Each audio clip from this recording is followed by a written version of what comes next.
Ratusan sopir bentor mendatangi kantor Dinas Perhubungan atau Disub DIY di Kelurahan Catur Tunggal, Kapanewon Depok, Kabupaten Sleman pada Kamis 30 Juli 2026. Masa aksi mulai berdatangan pada pukul 8.30 lengkap dengan membawa bentor masing-masing. Mereka meneriakan tuntutan agar kebijakan Malioboro full pedestrian tidak terburu-buru diterapkan, tetapi menunggu agar seluruh sopir sudah mendapatkan penggantian becak listrik, Betrik. Komandan Satgas Persatuan Becak Motor Yogyakarta, Heru Santoso menerangkan, semestinya pemerintah menerapkan kebijakan yang bijak dan tidak merugikan masyarakat. Para bentor ini tidak meminta pekerjaan, tetapi justru menciptakan kerja secara mandiri. Kehati-hatian dalam realisasi Malioboro full pedestrian yang diwacanakan pada November mendatang sangat diperlukan karena menyangkut sumber penghidupan mereka. Ini masalah perut. Orang sedang mencari nafkah tapi ditutup, itu tidak masuk akal. Sebelum dikasih Betrik, jangan ditutup. Katanya saat audiensi yang dihadiri oleh jajaran Disub DIY. Dia juga menyoroti penyelenggaraan Car Free Day, CFD, yang digelar setiap hari Sabtu dan Minggu pada pukul 5 hingga 9 pagi. Momen tersebut adalah waktu mereka untuk bisa mengantar wisatawan berbelanja oleh-oleh, khususnya bakpia. Sementara pada hari kerja, umumnya pendapatan cenderung minim.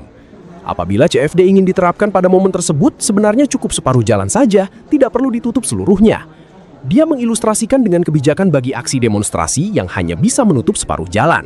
Sementara bagi mereka yang punya uang lalu ingin berolahraga dan senam, justru diterapkan kebijakan penutupan jalan seluruhnya. Kami yang kere-kere ini mencari nafkah, utang bayar becak saja belum lunas. Jogja itu asetnya Malioboro, tapi pemerintah sak geleme dewe, katanya.